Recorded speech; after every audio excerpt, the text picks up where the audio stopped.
అందరికి నమస్కారం. నా పేరు Praneeth Bhagat. Next live session with Haribabu sir గారు మన ఛానల్లో 19th మే అంటే నెక్స్ట్ సండే సాయంత్రం 6:30 గంటలకి స్టార్ట్ అవుతుందండి. కాబట్టి టెట్ అండ్ డిఎస్సికి ప్రిపేర్ అవుతున్నటువంటి అభ్యర్థులు ఎక్కువ సంఖ్యలో ఈ లైవ్ సెషన్లో పార్టిసిపేట్ చేసి మీకున్న సందేహాలు కావచ్చు, మీకున్న డౌట్స్ కావచ్చు, ఇంకేమైనా ప్రశ్నలు కనుక ఉంటే వాటన్నిటిని కామెంట్స్ రూపంలో అడిగి హరిబాబు సార్ గారి నుంచి వాటికి సమాధానాలు మీరు పొందొచ్చు. అండ్ ఈ వీడియోని వీలైనంత ఎక్కువ మందికి షేర్ చేస్తారని కోరుకుంటూ thank you. Right sir, next చాలామంది అడుగుతున్నటువంటి ప్రశ్న, తక్కువ టైం ఉన్నప్పుడు ప్రామాణిక పుస్తకాలు మొత్తం కవర్ చేయలేము, అలాంటప్పుడు ప్రైవేట్ పబ్లికేషన్స్ బుక్స్ ఏది తీసుకోవాలి, వాటి మీద మీ ఒపీనియన్ ఏంటి, అవి తీసుకోవచ్చా? ప్రైవేట్ పబ్లికేషన్స్ బుక్స్ తీసుకోవచ్చా? ఎందుకంటే తక్కువ టైం ఉంది కాబట్టి standard books like text books, SCERT books కానీ లేకపోతే అదర్ వేరియస్ స్టాండర్డ్ బుక్స్ చదవడానికి మనకు టైం లేదు కాబట్టి, ఇప్పుడు పర్స్పెక్టివ్స్ ఇన్ ఎడ్యుకేషన్ కోసం కావచ్చు, వీటి కోసం మెథడాలజీ కోసం కావచ్చు, స్టాండర్డ్ బుక్స్ చదవడానికి టైం లేదు కాబట్టి ఓన్లీ పబ్లికేషన్ బుక్స్, అంటే పబ్లికేషన్ బుక్స్ అంటే ఇట్ మీన్స్ మన బయట దొరికేటువంటి మెటీరియల్, మన రెడీమేడ్ మెటీరియల్ అందమా లేకపోతే వేరియస్ పబ్లికేషన్స్ మనకి మెటీరియల్ రూపంలో అందించేటువంటి బుక్స్ తీసుకుంటే సరిపోతుందా? అదేనా ప్రశ్న?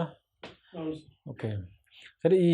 ఈ ప్రశ్నకి సమాధానానికి వెళ్ళే ముందు ఫస్ట్ ఆఫ్ ఆల్ మనం ఈ మెటీరియల్ దేన్ని చూసి తయారు చేస్తారనేది ఆలోచించాలి. ఇప్పుడు ప్రైవేట్ మెటీరియల్స్ ఏవైతే ఉన్నాయో సో మెనీ పబ్లికేషన్స్ కంటెంట్ కావచ్చు, మెథడ్స్ కావచ్చు, జీకేకి, కరెంట్ అఫైర్స్కి మనకి మెటీరియల్స్ తయారు చేస్తున్నాం.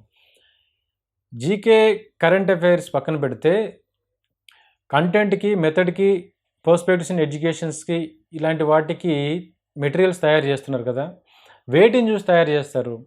ఆ మెటీరియల్స్కి సోర్స్ ఏంటి అని ఎప్పుడైనా ఆలోచిస్తే వాటికి సోర్సు స్టాండర్డ్ బుక్సే. మళ్ళీ ఇప్పుడు ఎస్సీఆర్టీ బుక్స్ కావచ్చు, లేకపోతే మన ప్రభుత్వ సంస్థలు అనేటువంటి తెలుగు అకాడమీ లాంటి సంస్థలు ముద్రించేటువంటి పుస్తకాలు కావచ్చు, సో ఇవే వాటికి సోర్స్ అవుతాయి.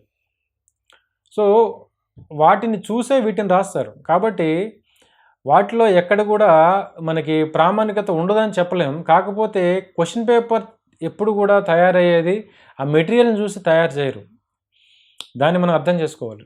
ఎప్పుడు కూడా క్వశ్చన్ పేపర్స్ తయారు చేయడానికి కానీ లేకపోతే ప్రశ్నపత్రాన్ని తయారు చేసేటువంటి వాళ్ళకి ఇచ్చేది మనకి స్టాండర్డ్ బుక్స్ని చూసి తయారు చేస్తారు తప్పితే మనకి మార్కెట్లో దొరికేటువంటి సో కాల్డ్ మెటీరియల్, ఆ మెటీరియల్స్ని చూసి అయితే ఎప్పుడు కూడా తయారు చేయరు. ఎందుకంటే వాటికి అనధికారికంగా ప్రామాణికత ఉండొచ్చు కాక ప్రామాణికత ఉండదు అనను.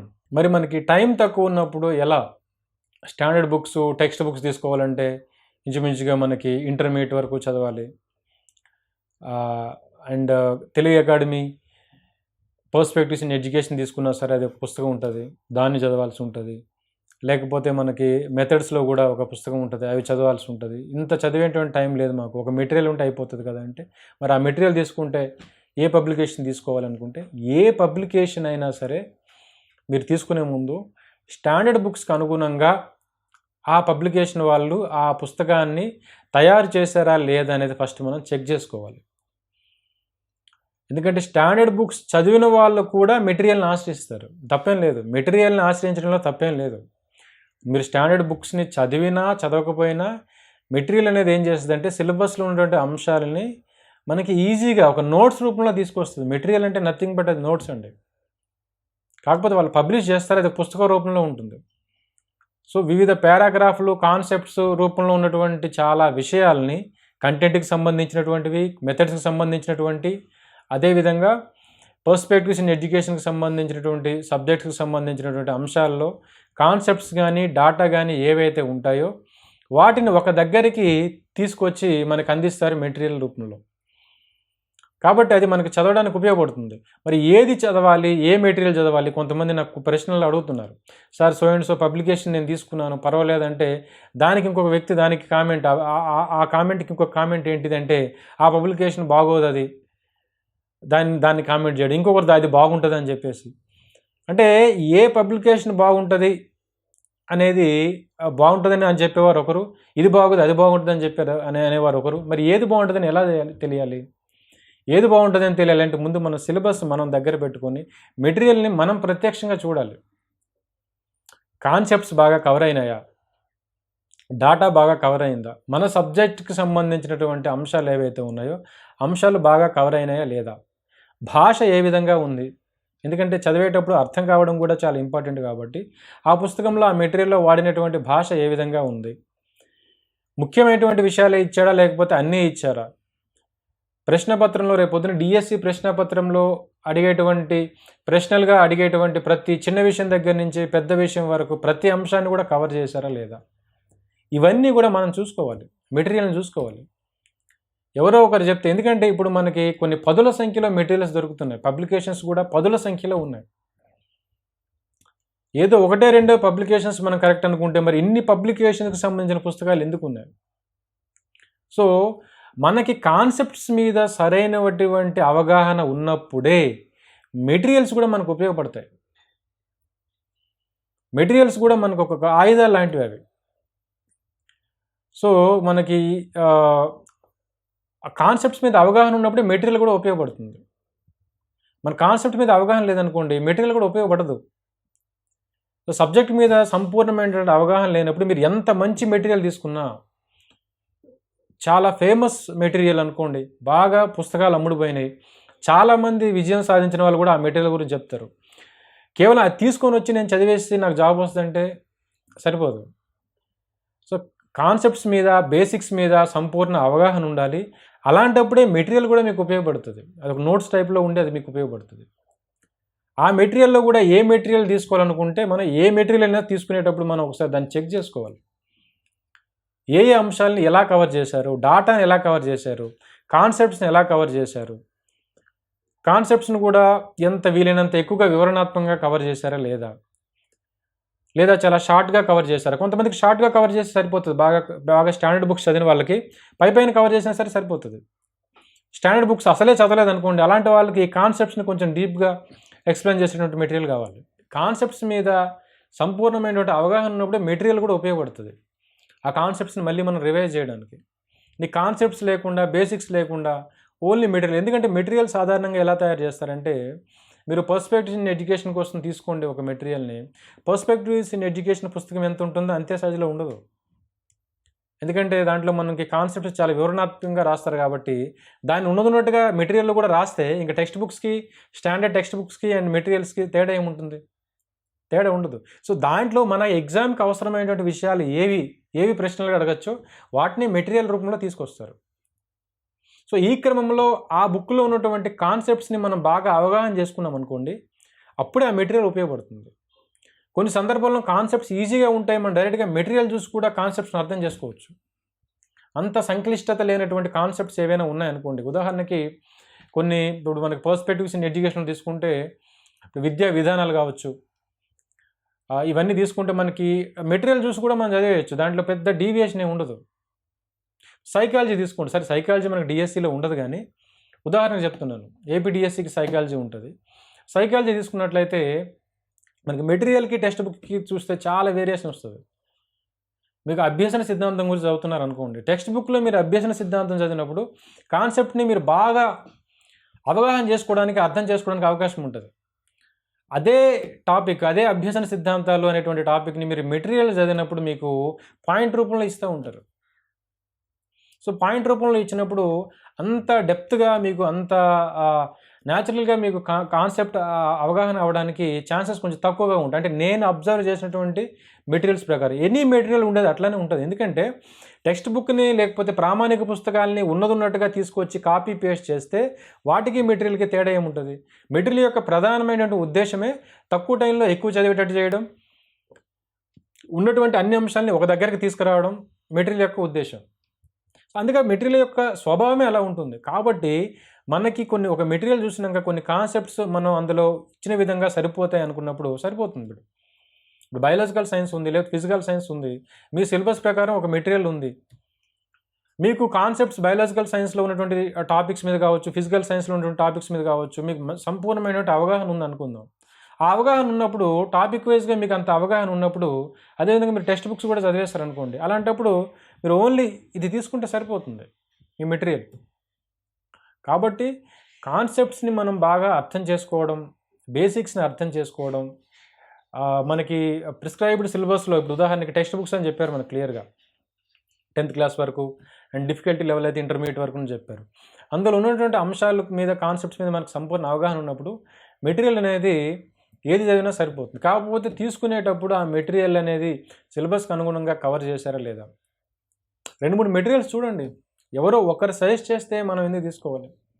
సజెస్ట్ చేస్తే తీసుకోవడంలో తప్పేం లేదు. సజెస్ట్ చేయొచ్చు, ఎందుకంటే ఆల్రెడీ సక్సెస్ అయిన వాళ్ళు చెప్తే దానిలో తీసుకోవడంలో తప్పలేదు. కానీ ఎందుకంటే మీరు చదవాల్సిన వాళ్ళు మీరు కొన్ని నెలల పాటు చదవాలి కాబట్టి మీరు స్వయంగా 2-3 గంటలు ఆ పుస్తకాన్ని చదవడంలో తప్పే ఉంది. పబ్లికేషన్కి వెళ్ళి ఒకసారి వెళ్ళి ఆ పుస్తకాన్ని కొంచెం రిఫర్ చేస్తే తప్పే ఉంది. కొన్ని నెలల పాటు మనం చదివేటువంటి పుస్తకాన్ని 1 గంట 2 గంటలు చూడలేమా? సిలబస్లో మనకి ఇన్ని లైన్స్ ఇచ్చాడు, లేకపోతే ఇన్ని దీంట్లో మనకి ఇన్ని అంశాల్లో మనకి సిలబస్ ఇచ్చాడు, ఇన్ని అంశాల రూపంలో ఇచ్చాడు మనకి. అన్ని అంశాలని, ఒక్కొక్క అంశాన్ని ఈ పుస్తకంలో ఎలా కవర్ చేశారని ఒక 3-4 పబ్లికేషన్కి సంబంధించిన పుస్తకాలు మనం తీస్తే స్పష్టంగా ఐడియా వస్తుంది మీకు.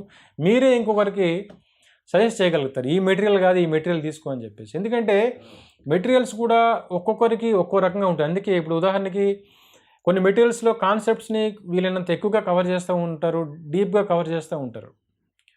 సో ఆల్రెడీ టెక్స్ట్ బుక్ చదివిన వాళ్ళకి అది అవసరం లేదు. కొన్ని మెటీరియల్స్లో కాన్సెప్ట్స్ని కానీ వాటిని కానీ పైన ఇచ్చేస్తూ ఉంటారు. ఆల్రెడీ బాగా టెక్స్ట్ బుక్స్, స్టాండర్డ్ బుక్స్ చదివిన వాళ్ళకి ఇది అవసరం ఉంటుంది. కాబట్టి మనకి అవగాహన ఏ విధంగా ఉంది సబ్జెక్ట్లో, ఇంతకుముందు ఎలా ఉంది, ఇవన్నీ తీసుకొని అసలు ఇప్పటిదాకా మనం చదవలేదు, మొదటిసారిగా చదువుతున్నాం, అయినా సరే వెళ్ళి బుక్స్ని తీసుకొని మనం చూడాలి ఒకసారి, ప్రామాణికంగా ఉన్నాయా లేదా. టెక్స్ట్ బుక్లో ఆ మెటీరియల్ ఏదైతే ఉందో ఆ మెటీరియల్లో మనం తీసుకుపోయే మెటీరియల్లో కాన్సెప్ట్స్ కానీ డాటా కానీ ప్రామాణికంగా రాయబడిందా లేదని చెక్ చేసుకోవాలి మనం. మరి ప్రామాణికంగా ఉన్నాయా లేదని ఎలా తెలుస్తుంది మనకి? ఆ మెటీరియల్ యొక్క ప్రామాణికతను మనం ఎలా నిర్ధారించాలి? సిలబస్ కాపీని తీసుకెళ్ళాలి. మనతో పాటు సిలబస్ కాపీని తీసుకెళ్ళి సిలబస్లో ఉన్నటువంటి అంశాలు ఉన్నాయి, ఆ అంశాలని ఏ విధంగా కవర్ చేశారు వాళ్ళు, టాపిక్ అండ్ సబ్ టాపిక్ వైజ్గా తీయాలి. ఎందుకంటే దానివల్ల మనకు 1 గంట 2 గంటలు టైం పోతే పోవచ్చు కాక ఒక స్పష్టత వస్తుంది, మనం ఒక మంచి పుస్తకాన్ని చదువుతున్నాం అనేటువంటి ఒక నమ్మకం వస్తుంది. సో స్టాండర్డ్ బుక్స్ లాస్ట్ వరకు ఓన్లీ స్టాండర్డ్ బుక్స్ చదివిన వాళ్ళు కూడా ఉంటారు, కేవలం మెటీరియల్ చదివిన వాళ్ళు కూడా ఉంటారు, స్టాండర్డ్ బుక్స్తో పాటు మెటీరియల్ చదివిన వాళ్ళు కూడా ఉంటారు. మెటీరియల్ ఇన్ని స్టాండర్డ్ బుక్స్ ఉన్నా సరే మెటీరియల్కి కూడా మార్కెట్లో ఎందుకు అంత డిమాండ్ ఉన్నాయంటే అవి పనిచేస్తున్నాయి కాబట్టి, అంటే వాటి వల్ల ఉపయోగం ఉంది కాబట్టి ఇప్పటికీ కూడా వాటికి డిమాండ్ ఉంది. కానీ ఉపయోగం ఎప్పుడు ఉంటుందంటే మనం దాన్ని ఉపయోగించుకునేటువంటి విధానం బట్టి అది ఉపయోగం ఉంటుంది. కేవలం మెటీరియల్ చదివితేనే ఉద్యోగం వస్తుంది అనుకుంటే మెటీరియల్ తీసుకున్నటువంటి ప్రతి ఒక్కరికి జాబ్ రావాలి, ఎందుకలా రాదు? సో మెటీరియల్ వల్ల మాత్రమే రాదు, మనం చదివే విధానం, అర్థం చేసుకునే విధానం, మెటీరియల్లో ఏదైనా అంశాలు లేకపోతే ఆ అంశాలను వేరే దగ్గర నుంచి తీసుకొచ్చుకొని చదువుకునేటువంటి విధానం, ఇలా చాలా వాటి మీద ఆధారపడి ఉంటుంది. కేవలం ఒక మెటీరియల్ తీసుకొని నేను ఒక మెటీరియల్ కొనేస్తాను, మెటీరియల్ కొనేసి చదివేస్తాను, జాబ్ వచ్చేస్తుంది అంటే కాదు. దానికి అంత ఇంత ఒకసారి చూడాలి, ప్రామాణికత ఎంత ఉంది అనేది ఒకసారి చూసుకోవాలి. మ్యాక్సిమం ఒక మార్కెట్లో ఒక మెటీరియల్ తీసుకొస్తున్నారంటే ఎవరైనా పబ్లికేషన్స్ వాళ్ళు చాలా వరకు దాన్ని చూసి ప్రామాణికంగా వీలైనంత వరకు రాయడానికే ప్రయత్నిస్తారు ఎవరైనా. కానీ ఆ ప్రామాణికతను మనం కూడా ఒకసారి చెక్ చేసుకోవాలి, సిలబస్కి అనుగుణంగా ఉందా లేదా. ప్రశ్నలు మనకు ఎలాంటివి అడుగుతున్నారు, అందుకే నేను ఇంతకు ముందు వీడియోలో చెప్పాను, గత ప్రశ్నపత్రాన్ని మరియు సిలబస్ని చూసిన తర్వాత ప్రిపరేషన్ స్టార్ట్ చేయాలని చెప్పేసి. సో గత ప్రశ్నపత్రాన్ని కూడా చూడాలి. పర్స్పెక్టివ్ ఎడ్యుకేషన్ కోసం మీరు ఒక మెటీరియల్ తీసుకుంటున్నారు, గత ప్రశ్నపత్రాన్ని చూడండి ఒకసారి చూసి సిలబస్ను కూడా దగ్గర పెట్టుకొని ఈ ప్రశ్నపత్రానికి సంబంధించినటువంటి, ఈ సిలబస్కి సంబంధించినటువంటి విధంగా ఈ మెటీరియల్ రాయబడిందా లేదా. దీనికోసం మీకు ఎక్కువ టైం కాదు. సో మీరు మెటీరియల్ తీసుకునేటప్పుడు స్టాండర్డ్ బుక్లో ఉన్నటువంటి కాన్సెప్ట్స్ని, డాటాని అంతే ప్రామాణికంగా కవర్ చేశారా లేదా అని మీరు చూసుకోవాలి. మీకు మెటీరియల్కి ఎంత మంచి పేరున్నా మార్కెట్లో ప్రామాణికంగా లేనట్లయితే, స్టాండర్డ్ బుక్స్లోంచి కవర్ అయ్యేటువంటి విషయాన్ని సరిగ్గా కవర్ చేయకపోతే మాత్రం అది ఎంత మంచి పేరు ఉన్నటువంటి మెటీరియల్ అయినా సరే వృధా. కొంతమంది అభ్యర్థులు ఈ బుక్స్ విషయంలో కూడా చాలా కంగారు పడుతూ ఉంటారు. ఇప్పుడు ఒక బుక్ తీసుకున్నామంటే ఈ బుక్లోంచి వస్తాయా, లేకపోతే చాలామంది ఆ మెటీరియల్ చదువుతున్నారు కదా, ఇది చదవాలి అది చదవాలి. అందుకే నేను మొదట్లోనే చెప్పినట్టుగా ఈ మెటీరియల్ చూసే ఇప్పుడు కూడా క్వశ్చన్ పేపర్ తయారు చేయండి, స్టాండర్డ్ బుక్స్ని చూసే తయారు చేస్తారు. కాబట్టి మీరు తీసుకున్న బుక్ స్టాండర్డ్ బుక్స్కి అనుగుణంగా ఉందా లేదనేది చెక్ చేసుకుంటే సరిపోతుంది. సో స్టాండర్డ్ బుక్స్కి అనుగుణంగా ఉంటే ఆ మెటీరియల్ మీరు తీసుకోవచ్చు. సార్ ఇప్పుడు చాలా తక్కువ టైం ఉంది, తక్కువ టైంలో స్టాండర్డ్ బుక్స్ని మొత్తంగా కవర్ చేయడం అంటే చాలా కష్టం. మరి ఇలాంటి టైంలో మార్కెట్లో దొరికేటువంటి ఏ పబ్లికేషన్కి సంబంధించిన బుక్స్ తీసుకోవాలి అని ఎక్కువ మంది అడుగుతున్నారు.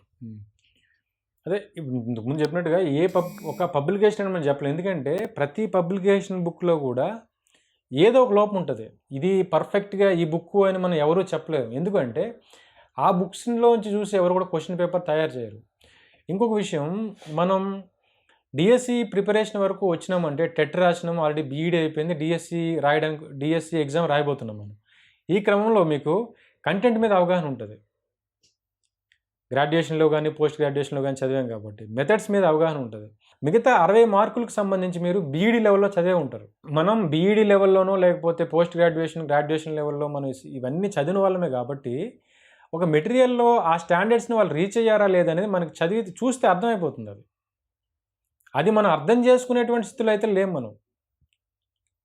అసలుకే మనకి దీనికి అసలు ఏ సంబంధం లేదు. మనకి ఇప్పటిదాకా కంటెంట్ గురించి అవగాహన లేదు, మెథడ్ గురించి అవగాహన లేదు అనే వాళ్ళకి మెటీరియల్ని జడ్జ్ చేయడంలో ఇబ్బంది పడతారేమో. కానీ మొదటి నుంచి మనం వీటిలోనే ఉన్నాం కాబట్టి, వీటిలోనే చదివాం కాబట్టి ఏ స్థాయిలో ఏ మోతాదులో ఎంత ప్రామాణికతతో వాళ్ళు మెటీరియల్ రాశారనేది మనం అర్థం చేసుకోవచ్చు. సో మీరు ఏ మెటీరియల్ అని అడిగితే అది కష్టం అది. ఎందుకంటే ఇప్పుడు నా వ్యక్తిగత అనుభవం చెప్తున్నాను. నేను ప్రిపేర్ అయ్యేటప్పుడు నేనైతే ఇప్పుడు కంటెంట్ కానీ మెథడ్స్ కానీ అండ్ పర్స్పెక్టివ్స్ ఇన్ ఎడ్యుకేషన్ కావచ్చు, నేను ప్రామాణిక పుస్తకాలు చదివాను. వాటిని చదివేటప్పుడే హైలైట్ చేసుకుంటూ చదవడం, వాటిని రివైజ్ చేయడం, ఇది మాత్రమే చేశాను. కానీ మెటీరియల్ ఏమీ తీసుకోలేదు. ఎట్ ద సేమ్ టైం మా ఫ్రెండ్ ఒక ఆయన ఉన్నాడు, ఇట్లా చదివి ఆయన మెటీరియల్ తీసుకొని చదివాడు. ఆయన కూడా మంచి ర్యాంక్ వచ్చింది, టాప్ 5లోనే ఆయనకి ర్యాంక్ వచ్చింది. అలా ఒకరిద్దరు ఫ్రెండ్స్ ఉన్నారు. అంటే ఇంకొక ఫ్రెండ్స్ ఇవేవి చదవలేదు, ఓన్లీ మెటీరియల్ తీసుకునే చదివాడు. అంటే ప్రామాణిక పుస్తకాలు చదవకపోయినా కేవలం మెటీరియల్ చదివి జాబ్ సాధించినటువంటి ఫ్రెండ్ కూడా ఉన్నాడు. కాబట్టి అది ఒక్కొక్క వ్యక్తిని బట్టి ఉంటుందండి. ఏ మెటీరియల్ అని అంటే మాత్రం మీరు కొనబోయేటువంటి మెటీరియల్ మీద కొంచెం పరిశోధన చేయాలి. పరిశోధన అంటే రీసెర్చ్ అనేది చాలా పెద్ద మాట. అంటే అంత పరిశోధన అవసరం లేదు. 1 గంట 2 గంటలు సిలబస్కి సంబంధించి సిలబస్ను ముందు పెట్టుకొని సిలబస్కి అనుగుణంగా రాశారా లేదా వీలైనంత వరకు ఎందుకంటే మీరు 2-3 మెటీరియల్ చూస్తారు. అక్కడే మీరు ఒక మెటీరియల్ చూస్తే మీకు అర్థం కాకపోవచ్చు. ఒకే మెటీరియల్ చూస్తారనుకోండి, అది బెస్టే కాదని మీరు చేసుకోవచ్చు. ఒకే అంశానికి సంబంధించి మీకు సిలబస్లో ఉండే ఒక అంశాన్ని తీసుకొని 2-3 మెటీరియల్ తీసుకొని చూడండి. అదే అంశాన్ని ఈ మెటీరియల్లో ఎట్లా కవర్ చేశారు, ఈ మెటీరియల్లో ఎట్లా కవర్ చేశారు, మరొక మెటీరియల్లో ఎట్లా కవర్ చేశారు, ఆటోమేటిక్గా మీకు ఒక అంచనా వస్తుంది. దాన్ని ఎవరి మీద మెటీరియల్ని సెలెక్ట్ చేసుకునే విషయంలో ఇంకెవరి మీద డిపెండ్ కాకూడదని నా ఒపీనియన్. వాళ్ళ యొక్క ఒపీనియన్ తీసుకోవడం తప్పలేదు. మెజారిటీ పీపుల్ యొక్క ఒపీనియన్ మీరేం చదివారు, ఏది బాగుంటుంది ఇలా తీసుకోవడంలో తప్పలేదు. కానీ చివరిగా ఒక మెటీరియల్ని ఎంచుకునేటప్పుడు మాత్రం మనం స్వయంగా చూడాలనేది నా అభిప్రాయం. ఎందుకంటే ఒకే మెటీరియల్కి సంబంధించి రెండు విరుద్ధమైనటువంటి అభిప్రాయాలు ఇప్పుడు ఇంతకుముందు చేసినటువంటి వీడియోలో కామెంట్స్లో కనబడతాయి. ఒక వ్యక్తి నేను ఈ పబ్లికేషన్ తీసుకున్నానంటే ఇంకొక వ్యక్తి అది మంచిది కాదంట. అంటే ఎవరు నిర్ణయించాలి? ఏది మంచి పబ్లికేషన్ అనేది ఎవరు నిర్ణయించాలి? ఏది ప్రామాణికమైనది అనేది ఎవరు నిర్ణయించాలి? సో మనం జడ్జ్ చేసుకొని ఏది ప్రామాణికమైనది అనేది మనకు అనిపిస్తుందో ప్రామాణికమైనది అంటే ఇట్ మీన్స్ స్టాండర్డ్ బుక్స్ అని కాదు. స్టాండర్డ్ బుక్స్ వేరే ఉంటాయి. మనం తీసుకునేటువంటి ప్రైవేట్ మెటీరియల్స్లో ఏది బాగా ఉంది అంటే ఆ బాగు అనేదాన్ని మనకు అనిపించడం ఏదైతే ఉందో అదే. కాబట్టి ఏ మెటీరియల్ బాగుంటుంది, ఏ పబ్లికేషన్ బాగుంటుంది అంటే ఏది బాగుంటుంది అంటే ఇప్పుడు మార్కెట్లో ఒక 10 పబ్లికేషన్స్ బుక్స్ ఉన్నాయనుకోండి, 10టిని చదవాలి. సో ఇప్పుడు ఒక వ్యక్తి పలానా పబ్లికేషన్ బుక్ బాగుందని మీతో ఎవరైనా చెప్పాడు అనుకోండి, ఆయన మిగతా ఒక 9 పబ్లికేషన్ రిమైనింగ్ ఉన్నాయంటే అవి కూడా చూసి ఉండాలి ఆయన. ఇప్పుడు మార్కెట్లో ఉన్నటువంటి ప్రతి పబ్లికేషన్ బుక్ చూసినప్పుడే అన్నిట్లో ఏది బెస్ట్ అని చెప్పగలవు. సో నువ్వు అన్ని చదవకుండా ఇది బెస్ట్ అని ఎట్లా చెప్తావు? మరి అట్లా చూసిన వాళ్ళు ఎవరైనా ఉన్నారా? 10 పుస్తకాలు ఉన్నాయంటే మెథడ్స్కి సంబంధించి 10 పబ్లికేషన్ వాళ్ళు 10 పుస్తకాలు తయారు చేశారు. 10 పుస్తకాలు చదివిన వ్యక్తి ప్రామాణికంగా ఏది మంచిది కాదని చెప్పినప్పుడే దాన్ని అంగీకరించవచ్చు. అలా అసలు ఫస్ట్ ఆఫ్ ఆల్ 10 పుస్తకాలను చదివే వాళ్ళు ఉంటారా మనకి? ఇది ఫస్ట్ ప్రశ్న. అందుకే సిలబస్ని మనం దగ్గర పెట్టుకొని సిలబస్లో ఉన్నటువంటి అంశాలని మనం ఏ పుస్తకంలో బాగా కవర్ చేశారు అని 2-3 కంపారిటివ్గా, ఒక పుస్తకాన్నే కాకుండా ఒక పుస్తకాన్ని బాగుంటుందని చెప్పినా సరే మనం దాన్ని నమ్మేయకుండా 2-3 పుస్తకాలను ఒకే దగ్గర పెట్టుకొని ఒక కాన్సెప్ట్ని తీసుకోవాలి. మీ సబ్జెక్ట్కి సంబంధించిన ఒక కాన్సెప్ట్ని తీసుకొని, సిలబస్లో ఉన్నటువంటి ఒక కాన్సెప్ట్ని తీసుకొని, ఈ కాన్సెప్ట్ని ఈ పుస్తకంలో ఎలా కవర్ చేశారు, ఈ పుస్తకంలో ఎలా కవర్ చేశారు, ఈ పుస్తకంలో ఎలా కవర్, అలా ఒక 2-3 కాన్సెప్ట్ చూశారనుకోండి, ప్రతి పుస్తకంలో సిలబస్లో ఉన్నటువంటి 2-3 కాన్సెప్ట్ని ప్రతి పుస్తకంలో చూసుకొని, డాటాను కూడా ఎట్లా కవర్ చేశారు అనేది చూసుకొని, భాష కూడా ఏ విధంగా ఉంది అని చూసుకొని, ఇవన్నీ చూసుకొని మనం పుస్తకాన్ని ఏది అనేది మనం నిర్ణయించుకోవాలి. అందుకని ఒక పుస్తకం సజెస్ట్ చేయండి మాకు అంటే, ఒక పుస్తకం సజెస్ట్ చేయాలంటే ఈ మెటీరియల్స్ అన్నీ ఎవరో ఒకరు చదివి ఉండాలి. మీకు ఎవరైనా ఒక పుస్తకం చదివారంటే చెప్పారంటే వాళ్ళని అడగండి, మీరు ఇది బెస్ట్ పుస్తకం అని మీరు ఎట్లా చెప్తున్నారని అడగండి. ఒకటి మిగతా పుస్తకాలు అన్నీ చదివి ఇది బెస్ట్ అని అనిపించాలి, లేకపోతే ఆ పుస్తకం చదవడం వల్ల నాకు జాబ్ వచ్చింది కాబట్టి అది బెస్ట్ పుస్తకం అని అనాలి. సో ఆ పుస్తకం చదివారు కాబట్టి ఆయనకు వచ్చింది, వేరే చదివినా వచ్చి ఉండొచ్చు, అది మనం చెప్పలేం. మనం ఎప్పుడు కూడా ఫలానా మెటీరియల్ చదవడం వల్ల నాకు జాబ్ వచ్చింది అని ఎవరైనా చెప్తే చెప్పచ్చు కాక, కానీ ప్రామాణికమైనటువంటి అంశాలు ఏవైతే ఉన్నాయో సిలబస్లో ఉన్నటువంటి అంశాలని బాగా చదివి ఎగ్జామ్కి అవసరమైన విధంగా చదివితే ఎవరికైనా సక్సెస్ వస్తుంది. ఎగ్జామినర్ ఏ విధంగా అడుగుతున్నాడు, ఏ ప్రశ్నలు అడుగుతున్నాడు అని, సో ఎగ్జామ్లో ఉండేటువంటి ప్రశ్నలు ఏ విధంగా వస్తాయి, దానికి ఆన్సర్ చేసేటువంటి విధంగా దానికి అనుగుణంగా మనం ప్రిపేర్ అయినాం అనుకోండి, నువ్వు స్టాండర్డ్ బుక్స్ చదివినావా, మెటీరియల్ చదివినావా, దేంతో కూడా సంబంధం లేదు. ఒక్కటే ఆన్సర్ చాలామంది అడుగుతున్నారు, సార్ ఏ మెటీరియల్ చదవాలి అని చెప్పి. నేను ఒక మెటీరియల్ చెప్పినా, మీకు పేరు చెప్పినా సరే దానికి ఖచ్చితంగా అది మంచిది కాదు, ఇది మంచిదని ఇంకోరు అంటారు. లేదు ఇది కాకుండా ఇంకోటి చెప్తే, లేదు ఇది కాదు దీనికంటే ఇది బాగుంది అంటారు. దానికి ఏకాభిప్రాయం ఉండదు. ఏకాభిప్రాయం ఉండదు కాబట్టి ఇన్ని మెటీరియల్స్ మార్కెట్లో ఉంటాయి మనకి. సో వీలైనంత వరకు డిఎస్సికి మాత్రమే ప్రిపేర్ అయ్యే వాళ్ళకి నేను చెప్పే ఇదేంటంటే, చివరిగా ఎలాగో మనకు టైం ఉంది కాబట్టి ఉన్న టైంలోనే ప్రామాణిక పుస్తకాలు చదవండి. ఓకే, టైం లేకపోతే ఓకే. ఇప్పుడు సార్ అడిగిన ప్రశ్న ఏంటంటే, సార్ టైం లేదు, స్టాండర్డ్ బుక్స్ చాలా ఎక్కువ ఉంటాయి కాబట్టి ఏం చేయమంటారంటే, అలాంటప్పుడు మనం ఓకే రెడీమేడ్గా ఒక మెటీరియల్ తీసుకొని దాన్ని మనం ఎక్కువ రివిజన్స్ ఇస్తే సరిపోతుంది. కానీ టైం ఉంది అన్నప్పుడు మాత్రం ప్రామాణిక పుస్తకాలు చదవండి. దాన్ని వీలైనంత బాగా కవర్ చేసినటువంటి ఏదో ఒక మెటీరియల్ని తీసుకోండి, ఎందుకంటే సో దట్ మీకు రివిజన్స్ ఈజీ అవుతుంది. ఆ విధంగా రివిజన్స్ చేసి ప్రాక్టీస్ పేపర్స్ చేస్తే ఖచ్చితంగా డిఎస్సిలో ఎక్కువ స్కోర్ చేయొచ్చు.